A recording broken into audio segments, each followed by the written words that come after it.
À 7 ans, quand il pleuvait, j'imaginais Dieu en train d'arroser. Comme il est bon, comme il est doux, celui qui a tout créé. J'entendais des grands dire courroucés qu'il pleut trop cette année. Dans le voisinage, d'autres bénissaient Dieu pour la pluie de cette année. Moi j'avais mes flaques d'eau et ça suffisait pour mes bateaux en papier. Des enfants excités sur la terrasse mouillés s'amusaient à glisser.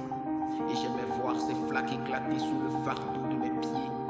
Comme un géant d'autrefois marchant sur des cases apeurées.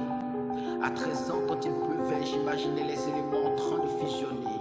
De l'évaporation à la fusion, le cycle de l'eau m'a tant fait rêver.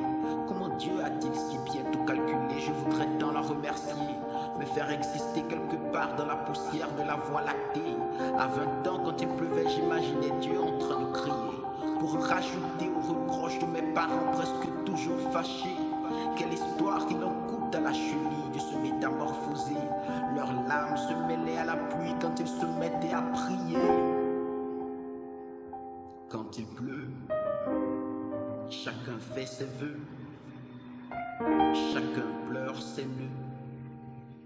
Ainsi va la vie, ainsi va la pluie, dans un cycle indéfini.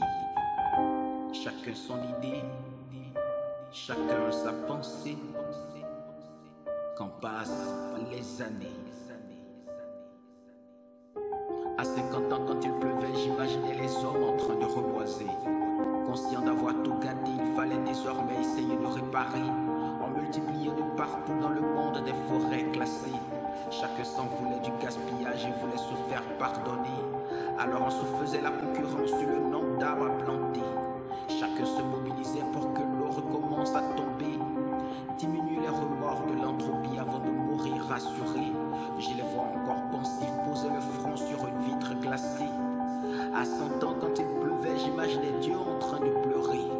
Finalement, qui maîtrise l'eau que personne n'arrive à fabriquer. Le créateur pleure sa belle créature qui a fini par le renier. Il veut ôter de sa vue tellement de sang que les hommes ont fait couler. Faire pousser les plantes pour que les pauvres recommencent à espérer.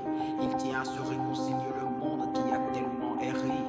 Alors les vagues avalent des pas sur la page tourmentée. Et le ventre de la mer rumine la mère histoire de l'humanité. Quand il pleut, chacun rêve ses vœux, chacun pleure ses nœuds.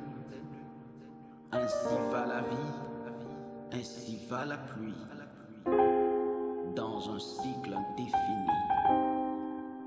Chacun son idée, chacun sa pensée. Quand passent les années. Peace and